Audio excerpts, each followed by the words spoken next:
नमस्कार साथियों, एक बार फिर से आप सभी का बहुत सारा स्वागत है हेलो उदय क्लासेस के बीए प्लेटफॉर्म पर। बीए फर्स्ट ईयर में क्लासेस कंटिन्यू चल रही है। बीच बीच में कभी कभी गैप हो रहा है, बट इट्स ओके। मैं डबल टाइमिंग में इसको शिफ्ट कर दूंगा, ठीक है ना। तो जैसे आज मैं आपको बीए फर्स्ट ईयर के अंतर्गत पॉलिटिकल साइंस मेजर वाले बच्चों के लिए जो तीन पार्ट थे, आपके तीन पेपर थे पॉलिटिकल साइंस के, उसमें एक पेपर तो हम पहले डिस्कस कर चुके थे। और आज चूंकि राजनीतिक सिद्धांत वाला ना, और आज हम बात करने जा रहे हैं भारतीय राष्ट्रीय आंदोलन पर डिस्कस करेंगे। भारतीय राष्ट्रीय आंदोलन ये आपको दिख रहा है ना। तो इसके सेकंड मेजर का सेकंड पेपर है। वो थर्ड पेपर को मैं कल मॉर्निंग में डिस्कस कर लूंगा, क्योंकि कल एक गैप रह गया था, कल छुट्टी हो गई थी किसी कारण से। तो इसका जो थर्ड पेपर है मैं कल मॉर्निंग में 9 बजे क्लास अपलोड करवा दूंगा, ठीक है। तो दोनों पेपर फटाफट हो जाएंगे, और कल इवनिंग से मुझे कमेंट करके आप लोग बताइएगा कि कौन से सब्जेक्ट का मॉडल पेपर पहले लेना है। नहीं तो फिर मैं अपने अनुसार तो ले ही रहा हूँ, वो सो कंटिन्यू क्लासेस चलती रहेगी आप लोगों की। पर बीच-बीच में कभी-कभी गैप हो जाता है। तो दोस्तों, आज हम बात करने वाले हैं भारतीय राष्ट्रीय आंदोलन पॉलिटिकल साइंस मेजर के सेकंड पेपर पर, सेकंड पार्ट पर। क्लियर है? तो अब जिन दोस्तों ने भी अभी तक कुछ नहीं पढ़ा, जिनको अभी तक दिमाग में टेंशन भरा हुआ है कि सर एग्जाम में क्या होने वाला है, क्या पढ़े, क्या छोड़े, अब एग्जाम पास आ चुके हैं, घबराने की ज़रूरत नहीं है। जितना बता रहा हूँ उतना पढ़ लीजिए, क्योंकि कंटिन्यूअसली जो हमारा स्कोर जा रहा है मॉडल पेपरों का, हमारा मतलब इन मॉडल पेपरों का, वो दोस्तों 70% टू 95% चल रहा है अभी का 2026 का। और 2025 में हमारा 60 टू 80% गया था मॉडल पेपर का स्कोर, और इस बार बहुत हाई चल रहा है। जितने भी मैं आपको हर सेशन में 15 क्वेश्चन आप लोगों को प्रोवाइड करता हूँ, वो सारे 15 क्वेश्चनों में से ही आपको पेपर में क्वेश्चन देखने को मिल जाते हैं। तो उसी उम्मीद के साथ में और उसी जोश और जुनून के साथ में ये फिर से मैं एक मॉडल पेपर लेकर आ चुका हूँ। आइए बढ़ते हैं आगे और देखते हैं कौन-कौन से क्वेश्चन इस पॉलिटिकल साइंस के अंदर हो सकते हैं, जो 2026 के एग्जाम में आने की जिनकी संभावनाएँ ज़्यादा हैं। और इन सब के अलावा मैं आपको ये भी बता दूँ, आगे चल कर के मैं आपको सेशन के लास्ट में ये भी बताऊँगा कि इसकी नोट्स यानी पीडीएफ नोट्स कहाँ से मिलने वाली है, कैसे मिलेगी, इसकी आंसर शीट कहाँ से मिलेगी, क्योंकि मॉडल पेपर में मैं आपको सिर्फ क्वेश्चन दूँगा जो आईएमपी प्रकृति के होंगे। लेकिन इनके आंसर कैसे और कहां से मिलेंगे, उसकी पीडीएफ कहां से मिलेगी, वो सेशन के लास्ट में मैं आप लोगों को बताऊंगा। तो चलिए शुरू करते हैं उन क्वेश्चनों पर डिस्कशन जो आपको पास करवाने में बिल्कुल भी कमी नहीं छोड़ेंगे। आइए शुरू करते हैं, लेते हैं पहला क्वेश्चन। आज का पहला क्वेश्चन है, भारतीय राष्ट्रीय आंदोलन के उदय के प्रमुख कारणों और उन परिस्थितियों की विवेचना कीजिए जिन्होंने आंदोलन को जन्म दिया। ठीक है। तो अब चूंकि सब्जेक्ट क्या है हमारा, भारतीय राष्ट्रीय आंदोलन, तो भारतीय राष्ट्रीय आंदोलन में अब उस सब्जेक्ट के नाम को ध्यान में रखते हुए क्वेश्चनों पर आगे बढ़ेंगे चैप्टर वाइज चैप्टर में। हालांकि यहाँ पर चैप्टर शो नहीं होंगे आपके, लेकिन मैंने किसी भी चैप्टर को छोड़ा नहीं है। सारे चैप्टरों से जो भी आवश्यक प्रश्न थे वो उन सभी को मैं यहाँ पर लेकर आया हूँ। अब यहाँ पर आपको समझना क्या है, ये मेन है। तो पहले क्वेश्चन पर एनालाइज कर लेते हैं, उसके बाद स्पीड से हम आगे बढ़ेंगे ताकि सेशन ज्यादा लंबा ना हो जाए, ठीक है। तो देखिए दोस्तों, पहला क्वेश्चन आपका क्या है कि भारतीय राष्ट्रीय आंदोलन के उदय के प्रमुख कारण। तो भारतीय राष्ट्रीय आंदोलनों के उदय होने के रीजन क्या थे, कारण क्या थे, और साथ में उन परिस्थितियों की विवेचना कीजिए जिन्होंने आंदोलन को जन्म दिया।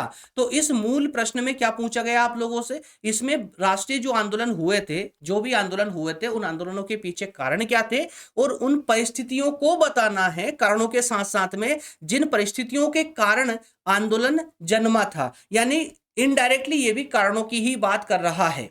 क्लियर है? तो यहां पर मूल प्रश्न में आपसे बेसिकली दो टर्म पूछे गए आप लोगों से, और वहीं अगर अथवा वाले प्रश्न को पढ़ोगे तो भारतीय राष्ट्रीय आंदोलन को जन्म देने वाले तत्वों की विवेचना कीजिए। तो यहां पर यही कारण आपके तत्व बन गए हैं। तो प्रश्न को पहचानना पहले सीख लीजिए।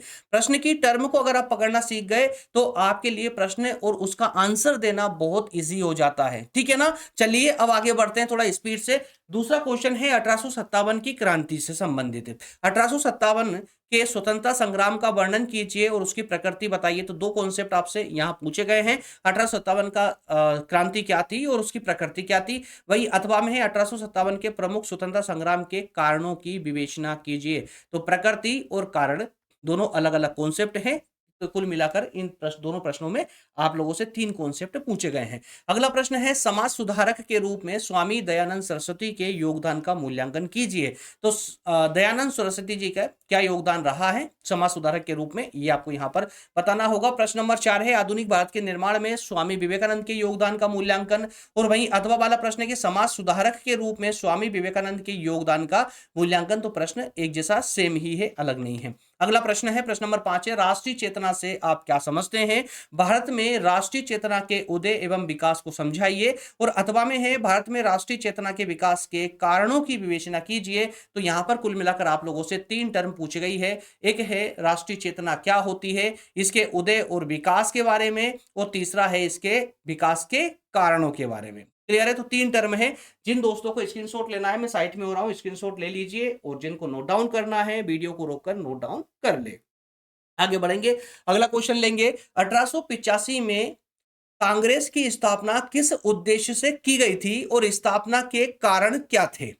क्लियर? और वहीं अथवा वाला प्रश्न देखिए, ऐसे भी पूछा जा सकता है कि कांग्रेस की स्थापना भारत में ब्रिटिश साम्राज्य की रक्षा के लिए सेफ्टी वाल्व के रूप में की गई थी, इस कथन की विवेचना कीजिए। तो दोस्तों, जब यहां पर कांग्रेस की स्थापना की बात करेंगे ना, तो बेसिकली कांग्रेस की स्थापना ब्रिटिश सरकार ने सेफ्टी वॉल्व के रूप में की थी, ताकि वो उसको सपोर्ट करती रहे। उस कांग्रेस के पीछे, कांग्रेस के माध्यम से देशवासियों को, भारत के लोगों को शांत रख करके वो अपना शासन साम्राज्य चला सके। ठीक है, लेकिन कांग्रेस ने रास्ता दूसरा अपना लिया और आगे चल करके ब्रिटिश सरकार की नाक में उसी ने दम कर दिया।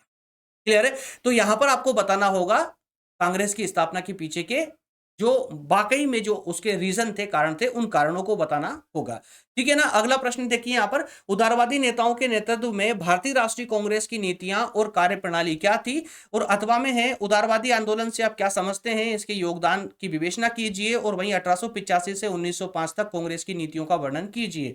ठीक है ना? अगला प्रश्न ले लीजिए। अगला प्रश्न है, भारतीय राष्ट्रीय कांग्रेस में उग्रवाद के उदय के कारण और इसके अलावा इसके आंदोलन के उद्देश्य, कार्यप्रणाली और सफलताओं का वर्णन कीजिए। तो अब देखिए दोस्तों, यहां पर दोनों ही प्रश्न, जितने कॉन्सेप्ट आप प्रश्न नंबर 7 में पढ़ोगे, उतने ही कॉन्सेप्ट आपको प्रश्न नंबर 8 में पढ़ना है। बस यहां पर जो मेन कॉन्सेप्ट है आपका, वो है प्रश्न नंबर 7 में उदारवादी कॉन्सेप्ट है, और प्रश्न नंबर 8 में उग्रवादी कॉन्सेप्ट है, नरम दल और गरम दल। क्लियर है? इन दोनों को एक मेज करके पढ़िएगा आप लोग। अगला प्रश्न है, असहयोग आंदोलन क्यों शुरू हुआ, इसके नतीजे क्या निकले और आंदोलन कितना सफल रहा, ये भी आपको बताना है। प्रश्न बड़ा है, लेकिन एक सिंगल लाइन में मैंने यहां पर रख दिया है। जल्दी से स्क्रीनशॉट ले लीजिए, या फिर नोट डाउन करना है तो वीडियो को रोककर आप नोट डाउन भी कर सकते हैं ना। चलिए आगे बढ़ेंगे, प्रश्न नंबर 10 को लेंगे। सभी ने अवज्ञा आंदोलन पर निबंध लिखे।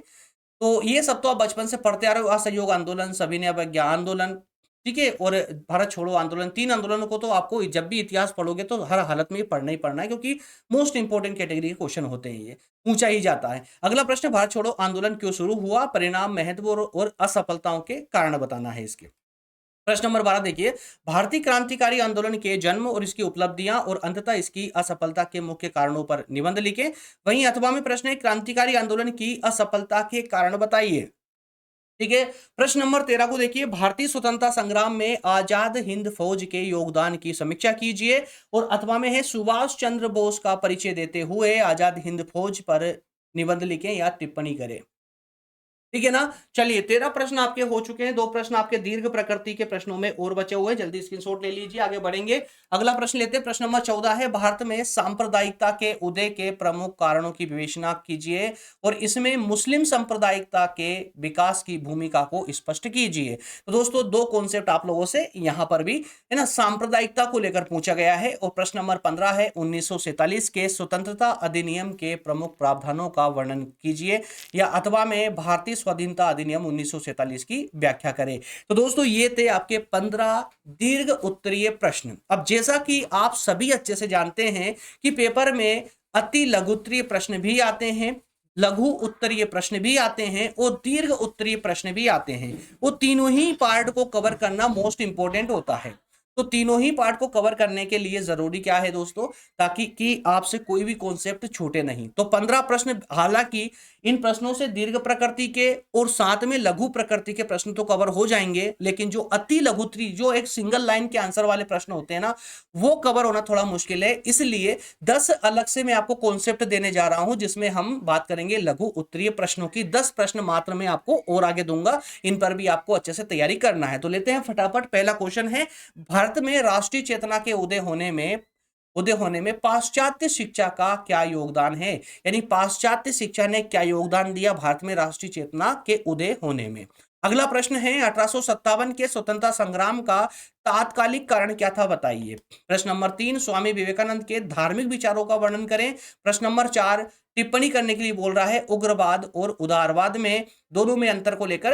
अगला प्रश्न है गांधी जी एवं जन आंदोलन पर संक्षिप्त टिप्पणी लिखें। यह प्रश्न नंबर 6 हो, देखिए भारत के प्रमुख किसान यानी कृषक आंदोलनों का वर्णन करें। प्रश्न नंबर 7 है सन्यासी विद्रोह क्या था, सन्यासी विद्रोह के कारण और महत्व बताएं। प्रश्न नंबर 8, द्वितीय विश्व युद्ध किन किन गुटों के बीच में हुआ था। प्रश्न नंबर 9 है क्रिप्स मिशन की असफलता के कारण।